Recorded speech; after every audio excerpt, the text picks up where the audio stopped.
Bonjour les amis, bonjour à tous, bienvenue dans une vision du Yiking. Nous sommes samedi, samedi c'est le jour du Yiking. Alors, qui, je le rappelle, se pratique avec 24 baguettes ou avec 3 pièces comme ceci. Mais heureusement, ils en ont fait des cartes oracles, ce qui nous facilite bien les choses.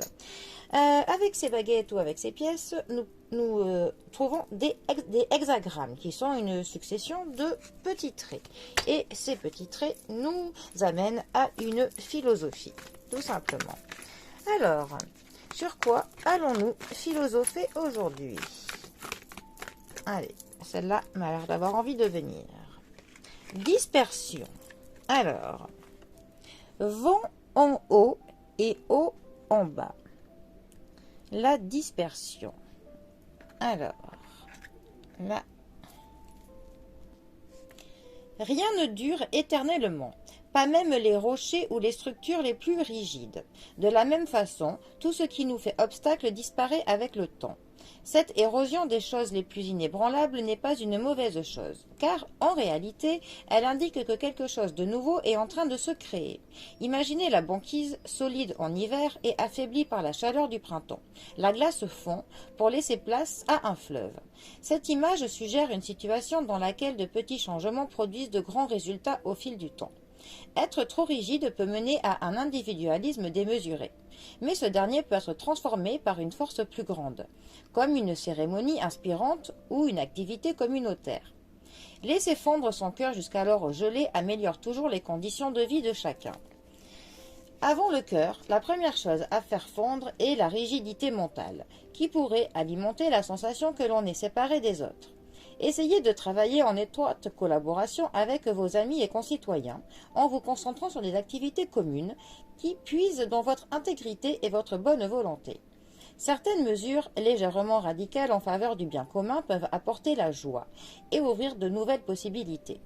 Les impulsions spirituelles, y compris le sens de la justice, doivent être honorées et mises en œuvre dès maintenant. De telles impulsions nous poussent gentiment vers un changement important et constructif.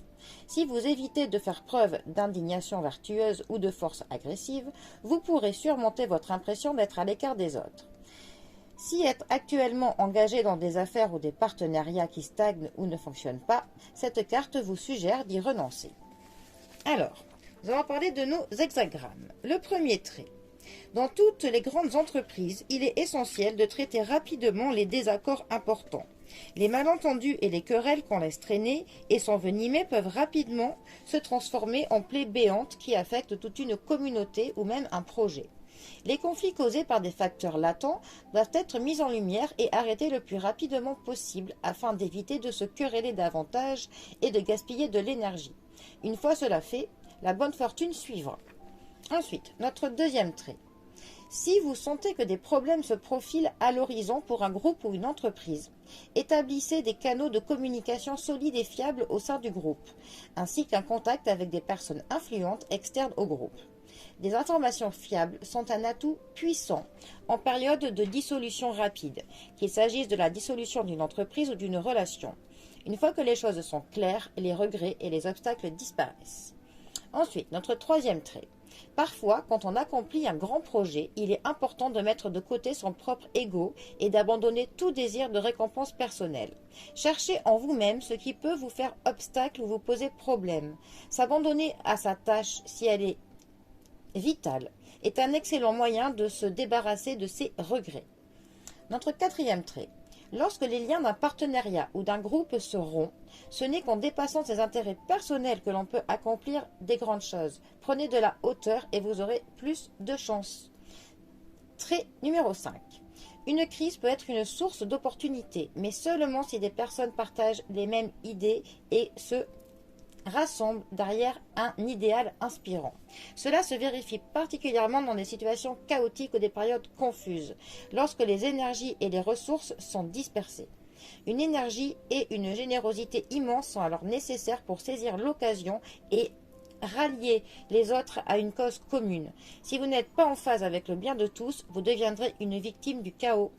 Et notre sixième et dernier trait. Ce trait concerne ceux qui choisissent de contourner une situation dangereuse sur la pointe des pieds pour préserver les personnes auxquelles ils tiennent ou les mettre à l'abri d'influences néfastes. Toutefois, avant de vous déplacer, réfléchissez bien aux conséquences de vos actes. Lorsque l'on traverse un champ de mines, il vaut mieux que l'on reste vigilant et réfléchir soigneusement à chacun de ses pas. Voilà. Les amis, c'était la petite philosophie sur la dispersion de ce samedi. Bon, eh bien, je vous laisse méditer sur cela. Je vous souhaite un très bon week-end et je vous dis à bientôt pour un prochain tirage. Allez les amis, à bientôt. Bisous à tous.